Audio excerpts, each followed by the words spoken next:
And we're rolling in 3, 2, 1. Welcome to the Speak the Language podcast. We are sitting in the Kudzu Bluff camp house here with Troy. I still hear Jordan breathing. Do you? You don't hear him? He's holding his breath now, so no, I can't hear him. He quit breathing. I looked over and he was just going.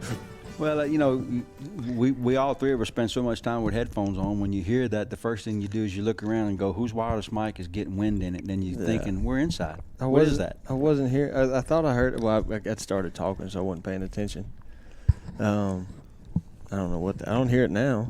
I moved it. You're holding your breath again. But to paint the scene for y'all, I guess if anyone, because this podcast is we're recording it and putting it out today. So if you're in the state of Mississippi, you either know what's going on with the weather or you're seeing what's going on with the weather. It's a snow day. Especially Central and North Mississippi. Everybody down south is getting rained on. Do you want to build a snowman? You could build a snowman today. There's a pile of snow out there. There's a bunch of people that built them. I saw several on the way here this evening, or this morning, should I say. I can't think. I can remember the last time it snowed here, but I can't remember the last time I've seen it snow that much, personally. The day we killed Rocker, it snowed a lot. Like this much? Yeah. But I wasn't there. I had the flu. Yeah. You was flu zizzled. It was pre-COVID, so I didn't have that. Thank goodness. But it was the influenza that I had. I'm trying to think. We got a lot to catch up on. Between me and Brad went to Togo. Y'all stayed and hung out here. And there was happenstances. Things happened. I think the last time we were here, we talked is right after Swamp Donkey. Yeah. Yeah. It was right after Swamp Donkey. It's been 2 weeks ago. Yep. You have been slacking. Dude, I ain't. Podcast boy. Yeah, I know. I didn't put one out last Monday. And then I was supposed to do one with, I'm going to throw TJ Mallet hard under the bus. I was supposed to do one with him while I was up there. But he bailed on me. Why did bail? I don't know. I let him off the hook. I'm just giving him a hard time. He was hanging out with more lively people, probably. Probably. Huh. Probably. But that's all right. Well, that's not fair. I love TJ. He's a good dude. So, here we sit. And today's January the 11th. We're nearing the end. 20 days, boys and girls. My people, we are nearing the end. We got 20 days to kill 400 deer. That's a little bit much. Just JK. It's a little bit much. So let's talk about y'all first. When I exited and went to Togo, what did y'all do? We've been grinding. We went home and played putt-putt. We've been grinding. I see y'all killed like 18 bucks down there in like 3 or 4 days, and we killed one here in 2 weeks. One. Yep. 18. We just killed one, hadn't we? We killed one since Christmas here. Yeah. That one buck you shot Friday. I'm going to go Friday. Just in case. There's a variety of people from all over the country that listen to this podcast, so I'm going to go over and just correct. So Jordan was joking when he said we killed 18. We did not kill 18. I felt like y'all were killing that many. We did not kill 18. As a group at Togo, they killed that many. Brad killed 2, which one of those was back at Swamp Donkey. And then, while we were there was, Brad, Reed, Matthew, Guy's friend, Oliver, and then Morgan killed one. So there was at least 5 killed at Togo while we were there. Strong. It was. You know how the river is that time of year. We all do. Yeah. You know, it was. y'all want to talk about Togo first? Y'all want to talk about here first? It don't make. Togo probably take longer. Were they still chasing pretty good down there? Well, I'll answer your question with a short story.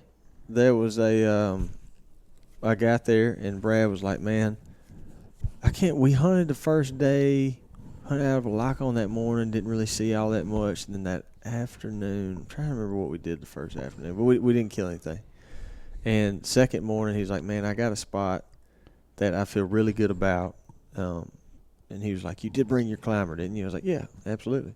He's like, cool. He's like, because we're going to have to climb. And what he was doing is when I say, I feel like every time that we've talked about the water coming up, when we say that, then the last time we said that, we were talking about Cottonmouth, and we were talking about the water coming up to where it's flooding us out. Right, That's not what's happening at all this year. The river's been good, but it was coming up enough to where it was pushing up. You know, I mean, where it was affecting the water was coming up out of some banks of some of their backing up in some of those sloughs and stuff, right? Yeah.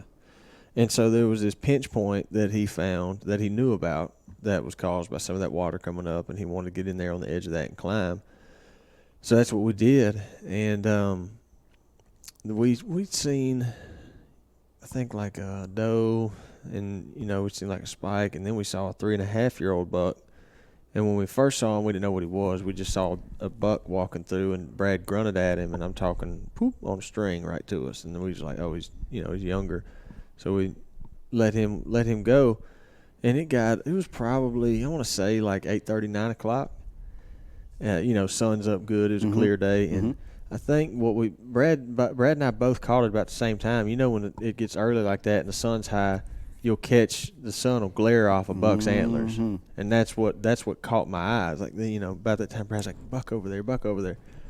And I couldn't really see him because we're in climbers. Brad's a good piece lower than me, and from where I was, I had a bunch of limbs and stuff in the way. I could just tell there was a deer over there, and he's probably about 175 at the time. And Brad's looking, he pulls up his binos, and he's like, that's a good buck. That's a really good buck. I'm like, oh, okay, so I'm trying to get on him. And he's walking, and he's going to walk kind of cross in front of us because he's going to walk right through this little pinch point that Brad had found.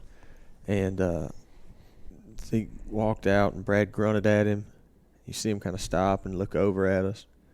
And he kind of goes back to walk again, and Brad grunts again. He snaps his head up, and he, just like that younger buck did, right to us. Was he by himself? Yeah. Really? Yeah. Well, what we were thinking is, because we did see deer chasing and bucks cruising when we were there. The only thing we could think is we did see a doe come through maybe 2 minutes before he showed up through there. So I don't know if he was just kind of bringing up behind her, but it was kind of in the same spot.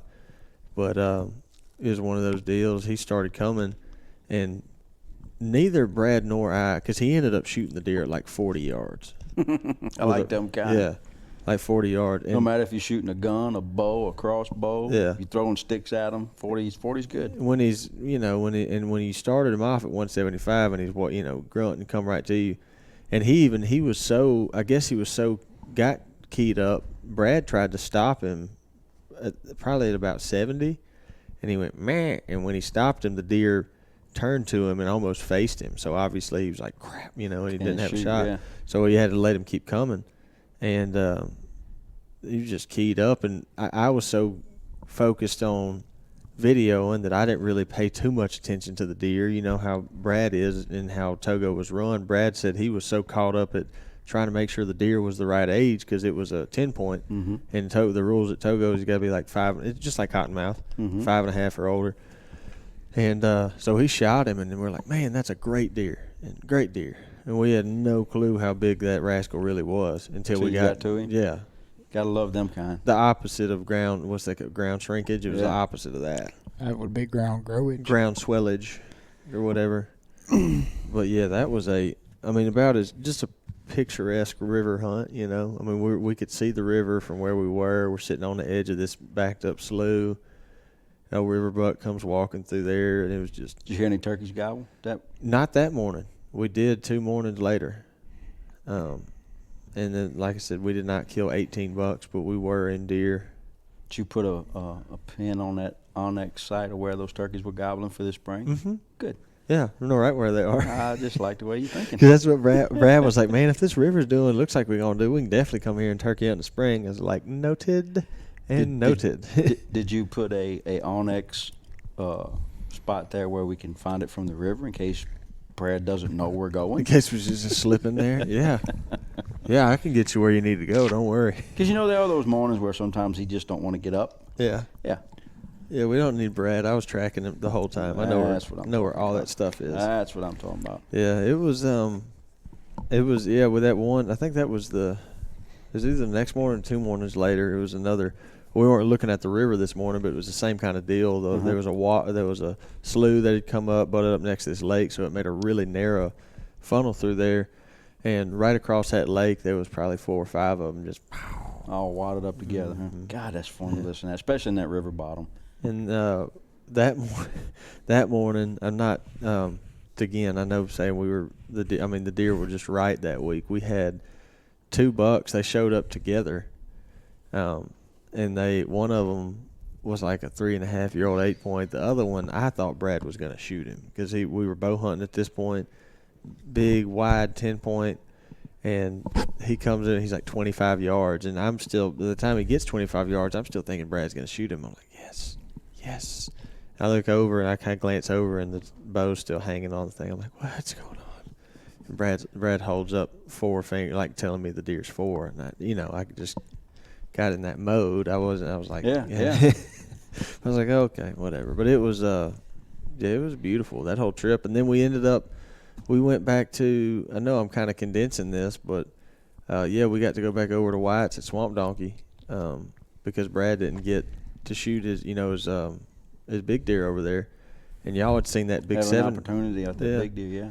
Y'all had seen that big 7-point with a kicker, and we still had the blind set up in there from when we had hunted what was it, a week and a half ago at the time. Yep. So the wind got right, and it was a good sunny, cool day. Slipped in there, sat down, and he came in there. There was a doe out there, and Brad says, I see something coming from the left. I look out there, and it was immediately a buck. And before, if I can remember right from the footage, I don't think he made it into the plot. I think he was still on the edge of the plot when he started trotting, going after that doe. Saw the doe, really? Yeah, he was pushing her around, and as soon as, you've seen that deer, he's pretty easy to identify. Yeah, you can't mistake him. And especially when he turns and looks at you, he's got that little kicker. Oh, and Brad and I had an encounter with him. He never would stop. He was on the edge of that fruit plot, and he was 240-something yards from us, and Brad stopped him one time, and he heard him, but he kind of stopped and faced him and never really had a good shot. And the deer just kept walking. He was on a track, and right behind him was another younger deer doing the same thing, and they were both hot. And so our hopes were he was going to come back, but he didn't. Yeah. But I'm glad y'all went back and got that. What's the chances of going back killing the deer that you going in after? Doesn't happen very often. No, and if it's at that time of the year, that's about the only time of the year it really does happen because they're not roaming that much anymore. They done homebodied and they're where they want to be. Yeah, it was. I tell you what was impressive, because we are, even though we're still seeing chasing, you're looking at kind of the post rut and seeing the effect of what the rut has done on a lot of these bucks. A lot of them real run down. That 7-point weighed 216 pounds. Good Lord. So in all reality, he's probably 240, 250. Yeah. Probably, yeah. 216 when I saw him, pounds. that first thing I saw, I didn't even see his head. I saw his body first, and I was like, holy moly. A freaking mule. He looked like, honestly, like that deer's head. He had the biggest head on him. Brad was like, he looks like a mule deer. That's like one of the first things we noticed, just how big the head was on that deer. How old was he? He was. I think they had him at I want to say 8. Golly. And to still be that big and that healthy at 8 years old, coming off of a big old flood. Yeah. Just goes to prove that it's amazing how they can leave a place like they do on that river, and when it does flood, and go where they know they need to survive and turn around and come back as soon as that water goes down. It's incredible. What's just wild to me too is like the variance of body types or whatever you'd say out there, because like you said, you'll see some 8-year-old deer and they'll look like they've got one foot on a banana peel and the other one in a grave, and then you see that guy and he's 200. He was so big. He was so big, and I guess part of that's amplified because we're not hunting on the river like we used to. We're here in the hills, and so the bucks we're seeing, the mature bucks here, are not that big. And then you see a deer like that's big even for the river, and you're like, God, look at that. 216 pounds the second week of January is pretty. That's pretty substantial. Mm-hmm. That's healthy. To put it in perspective, a lot of the bucks they were killing at Togo, mature deer. I didn't see a single one get killed while I was there that was under the age of 4, and most of them were 5+, and they were weighing around 190. Jeez. I saw the picture of the one Matthew killed. He looked like a pretty big deer body wise. Yeah. Now his did break 200, I believe. I think his was like 205. Okay. So he was big deer, very big deer. But yeah, it was a blast, man. Y'all know how the river can be, and especially a place like Togo. This time of year is pretty special. Well, and that river becomes such a barrier, but it's also a runway of how those deer travel and how they work that river. And when you get a little water to come up, and you know a place like Brad knows Togo and has been hunting a long, long time, and you understand what's going to happen when the water gets to a certain level, it's almost like, I don't know, I guess being from South Louisiana, it's almost like knowing Mardi Gras is like a week away, and we're going to have a little fun for about 2 days, 3 days. And the same thing with that is you know it's coming, and you're just waiting for that opportunity. And when that opportunity comes and the wind's right, you jump on top of it. And and they don't know what you're going to see. And it comes from, like I said, as soon as the water come up that much, Brad was like, there's a spot. He goes, it's good. But when he gets up like this, and that's the place we saw the 10-point with the bow, he, just from hunting there all those years, he knew that it would make, like I'm talking like this little bitty funnel that the deer were using to get from point A to point B, like from where we were at in our climbers. Deer come through there, the farthest they could be is like 27 yards because we ranged it. 27. I mean, it's like a bow hunting spot if there ever and was the water's one. deep on both ends. Yeah, that makes a huge difference. We had some deer try to come like right down the edge of the water, but not many. Most of them were walking the high point. And I know you've seen it, Jordan's seen it, we've all seen it when that river's coming up. Used to come up at Cottonmouth and still does. We're not there, but I've seen them jokers walk with their chest in the water. Yeah, walking, and it's funny because they walk the same trail that they walk when it's dry, but they were walking it through the water. We did see, like the last morning I was there, we tried something kind of unorthodox because one, we thought it might work, and two, we thought, it was just a cool spot. We were like right on the river, like the big river, and I had to be like 30 yards away from Brad in my tree that I climbed. So the footage, had it worked, would have looked awesome because, you get like this really cool compression shot, But, and it was the same deal. It was a big slough behind me, and they were walking between the river and that slough. And we saw a good many deer, just didn't see anything other than some does. And but to your point, I was sitting there, and I hear this big commotion in the water behind me. And I spin around and look, and there's a doe barreling through there and a young buck behind her just chasing her, and they had to come. They looked like that elk that Wilbur shot that ran through the water, that ran through the tank. They were both just chest high water, just running as fast as they could. Bless them doe's heart, especially on that place because of the way Wyatt's got that buck to doe ratio. I know that in 3 days we were there right before Christmas, I kept thinking, God, I wouldn't want to be doe on this place right now. Yeah. I saw one the morning Brad killed that deer he shot. I saw her crawl to try to get away. She run in the thicket and was crawling. Poor trying to get away from them. Lakes, the doe that was with all them bucks that Lake shot, she did the same thing. She just hunkered down. Yeah. She got into that growed up stuff in the select cut, and it's like she jumped, and when she landed, she just kind of landed and then fell. Like kind of just sunk into the ground. They tried to get away. Yeah. I killed one at Sean Burks' place like that one time, and bucks were running this doe, and there's 3 of them, and she just was running a straight line and just did like this 90 and jumped over this little briar patch and just disappeared under that briar patch, and they kept going straight. And once they realized they couldn't see her or smell her anymore, oh my gosh, it was like when you've been hunting all day here and you let Knox out of his room, and he just goes running around and gets that crazy run that he does. Yeah. It was like that. I was just going crazy trying to find her. Gosh, it was unbelievable. And I started grunting at that joker, and he finally heard me, and he turned and come walking straight to me. Yeah, I suppose that would be peak time to try to call to one. She'd go, oh, she's over there. That's exactly what he was There's thinking. another buck grunting at her. That's exactly what he was thinking. Yeah. Well, we had a good time here. We didn't see a lot of deer or see as many as you saw, but Jordan and I got to hunt some places that we've been waiting to hunt all year to a point. You and I have hunted right there where he killed his deer, but we kind of bit the bullet and did some things a little bit different. It was cold, nasty, and it turned out really, really, really good. Yeah. I don't think I've hunted the same place twice yet. We just been bouncing around. Well, y'all been climbing a bunch too, huh? Yeah, just trying to figure this place out, Yeah. That's what Brad and I think one morning we hunted out of a lock on, and then it was a ground blind at White. But other than that, we climbed the whole time. Yeah, it's been bouncing around. It's fun. It is fun doing it the way we do it, hunting and filming the way we do it. It's a lot of work, Yeah. Because you're carrying so much equipment in, and you're in a different spot there. And it's funny because if you do go hunt a spot, like some of our stands here, we do have some bases hanging in a tree, but if you do hunt a spot where you don't have to climb and you got a base for the camera arm and everything in the tree already, it's like, ooh. Yeah. I'm going to get to relax. Yeah, man, this is nice. Well, I would like to weigh, how much, like a climber and all the stuff we towed in there with us. It's got to be 60, 70 pounds, I would think. I have no idea. I know it's a lot, though. Well, the climber, weighs like 20. And the arm and base probably weighs 20. And then the plus head. all your other stuff. Head's another 5 or 6. I mean, it's probably 70 or 80 pounds, to be honest. Oh, I guarantee you. I'm going to tell the story on Brad real quick because it's hilarious. It was we were walking in one morning, and to y'all's point, with the climber, like I have the climber on my back, I have the backpack on my climber, and in the backpack is the arm and head are in the backpack. The base is strapped to the outside of the backpack.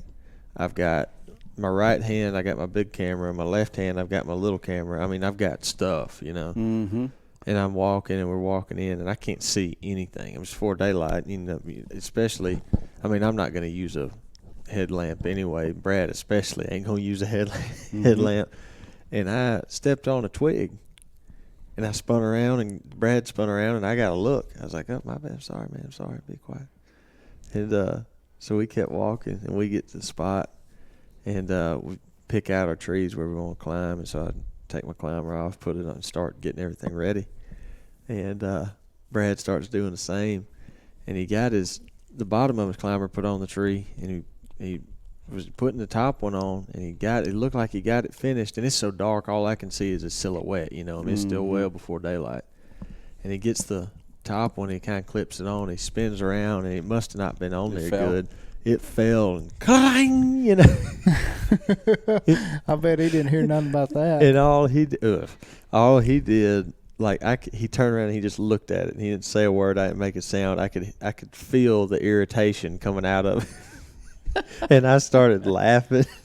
Did you assure him, say, oh, don't worry about it, sounds like a barge on the river, you're okay? He said, I've started laughing. Everything's funnier when you're not supposed to laugh or be loud. Right. So I'm trying to be quiet. I'm just, and Brad's going, don't laugh. And as I started getting everything ready, and I hadn't said a word about it. And right before I start going up the tree, he was like, if I spin my climber this way and they're coming like that, are you still going to be able to get the footage you need? And I said, I don't know, Brad. Do you think anything's even going to come in here after all that noise? Yeah. We're probably not going to see nothing. Let's go ahead and go to the house. He just looked at me and went, don't rub it in. But yeah, it is. You do carry a lot of stuff in your climbing, but it's fun. I like kind of doing that, sticking and moving and figuring out new stuff. Well, it's like running and gunning for turkeys. Mm. You're not going to the same field or the same pasture and hopes to see the turkey you've been hunting for a week. You're like, let me try something different. Yeah, I really enjoyed it. How did y'all end up getting on the deer that Jordan ended up shooting? We knew he had to be somewhere in that couple 100-acre block unless he'd been killed, Yeah. We pulled that camera. Jimmy and I pulled the camera out of there, I guess, last week one day, and it had been there since the first part of December. And that deer was in there on December the 23rd during the daylight. Doesn't mean anything. I mean, this is 2.5 weeks later, but at least we knew he was around in the vicinity 2 weeks ago, He was standing right in front of the blind. Was it really? Yeah, like 5 feet from it. But me and Troy hunted on the power line over there one morning, just kind of getting a feel for what's going on over there. 2 mornings earlier, wasn't it? Yeah, two mornings earlier. And we bounced around other places and whatnot, and then finally we were going to go in there and hunt earlier, and I doing what I do, talked myself out of it. Yeah. And long story short, Troy and I climbed in there. Just a bunch of... Well, the second morning before that, though, if you remember, we saw all them little bucks chasing that one doe. Yeah. And the amount of sign that was in that little upper food plot right past the power line. Yeah. So y'all saw some chasing too. But it was just dinks. But there ain't no doubt she was 100% a hot doe because they were going nuts. How many of them were chasing her?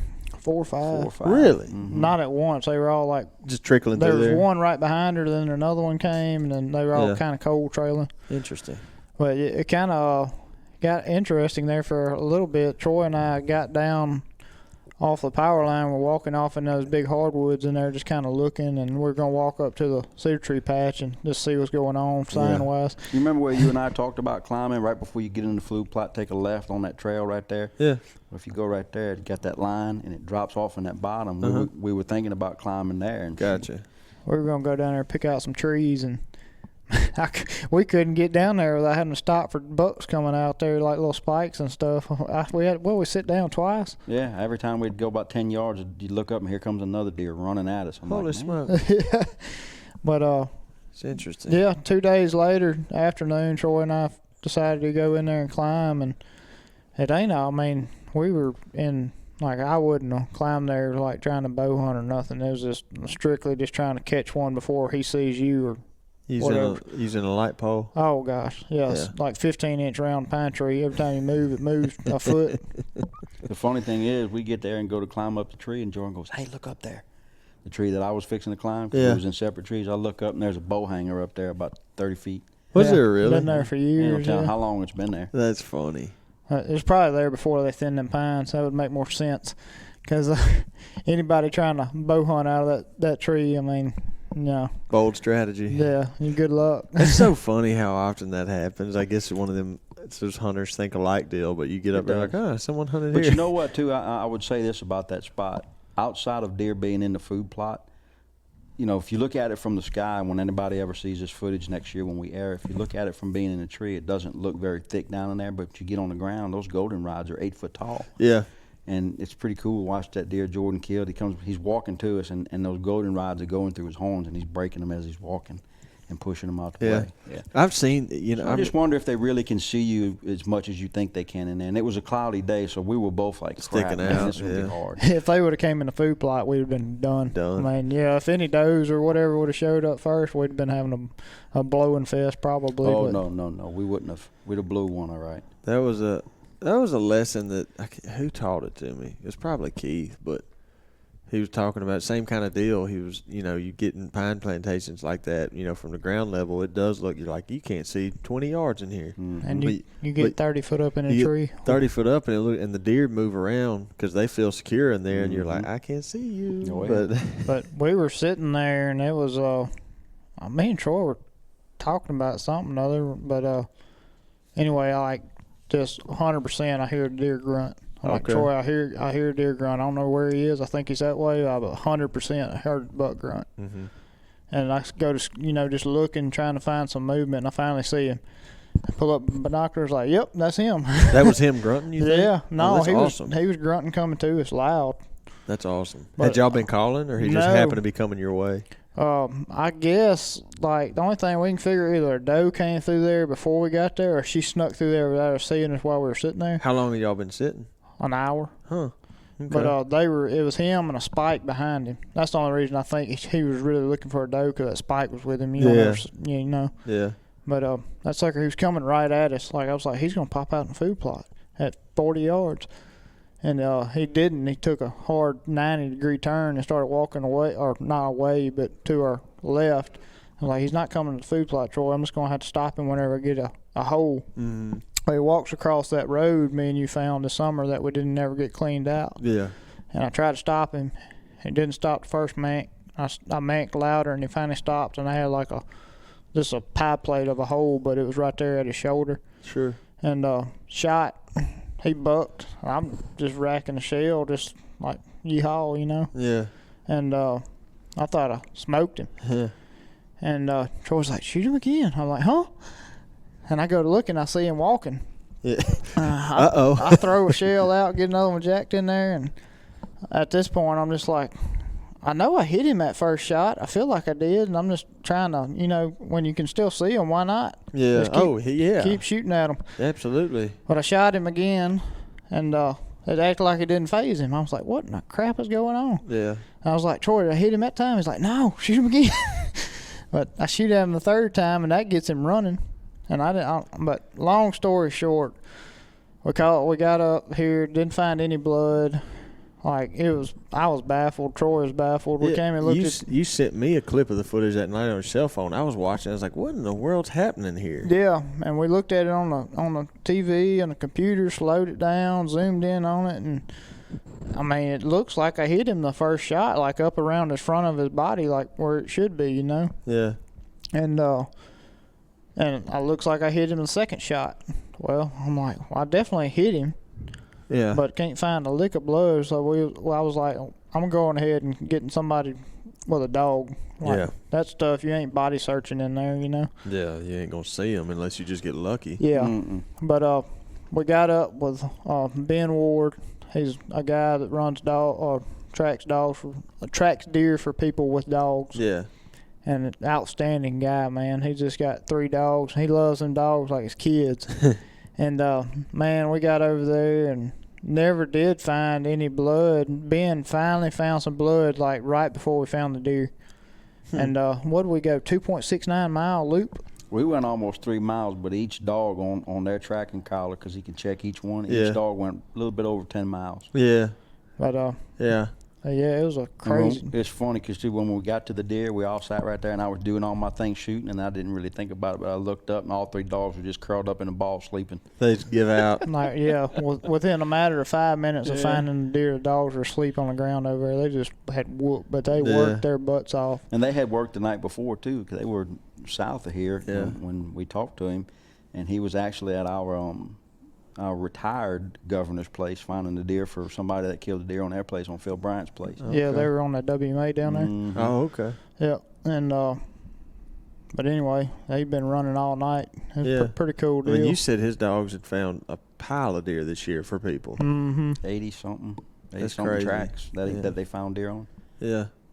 And the funny thing is, not funny, the interesting thing is other than that lab that he has, which is his scent dog, Yeah. the other 2, one he found on the street, the other 2 were rescues. Huh.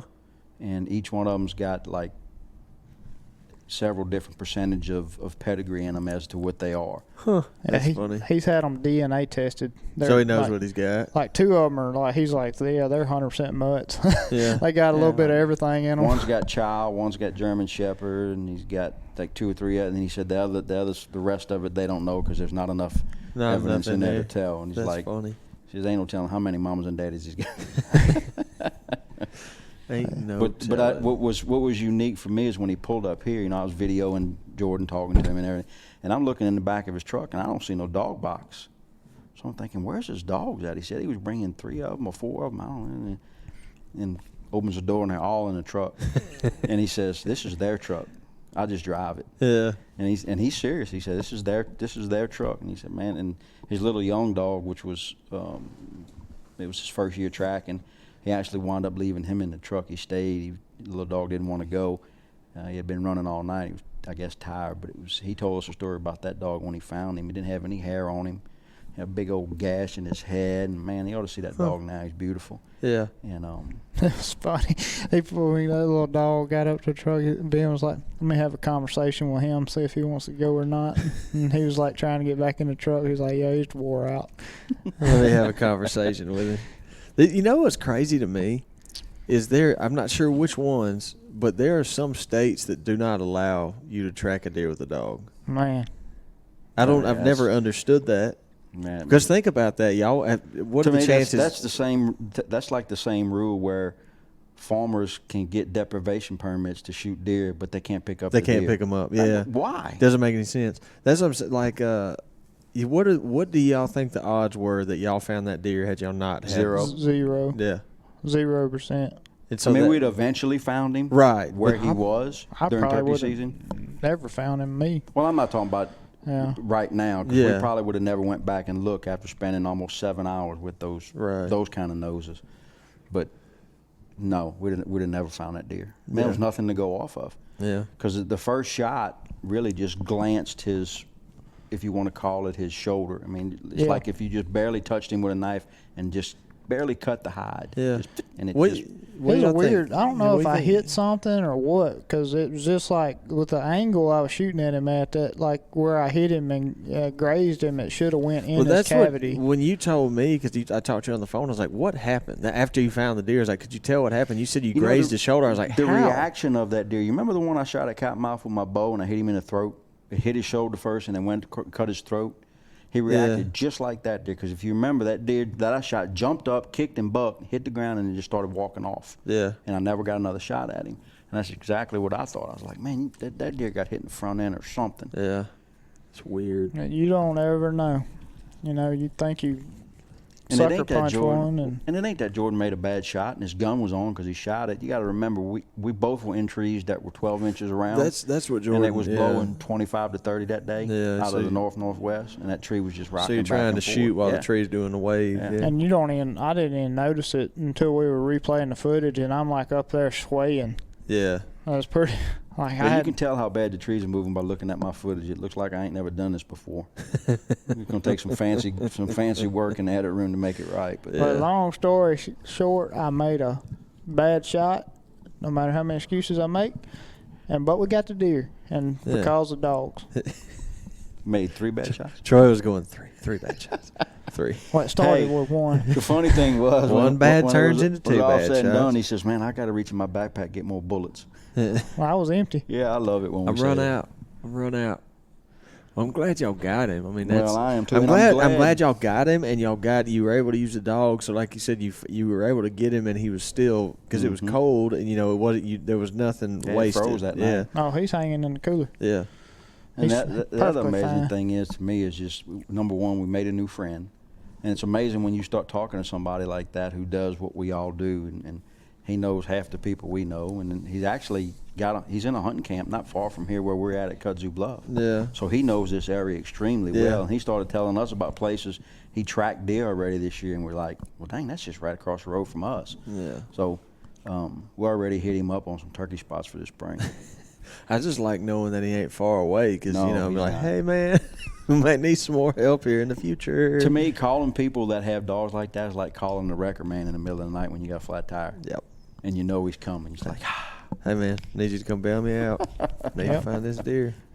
Well, that's awesome. Everyone and now we had some got 8 inches of success. snow. Yeah, 8 inches of snow. We got to go hunting, and me and T-Roy are hunting today. Jordan, you're heading in because you're taking Jimmy to a new spot tomorrow. Yeah, Brad's got him something lined out. We're gonna go down there and meet up with Brad in the morning. Hopefully, old Jimmy can get him one down. Yeah, He's been pouting the last couple of weeks. He ain't Yeah. been seeing much. That's We, all right. we may in the long run be calling this place. We got Kudzu West and Kudzu East. We may be calling this one Kudzu South. Yeah. 'Cause don't never know. Well, about time it is. We're gonna have to heading out to the woods here pretty soon. Jordan's got to get on the road, so we'll wrap this up. If y'all, I don't know, I ain't got anything else to add. No, we'll go hopefully have another good week. Cool.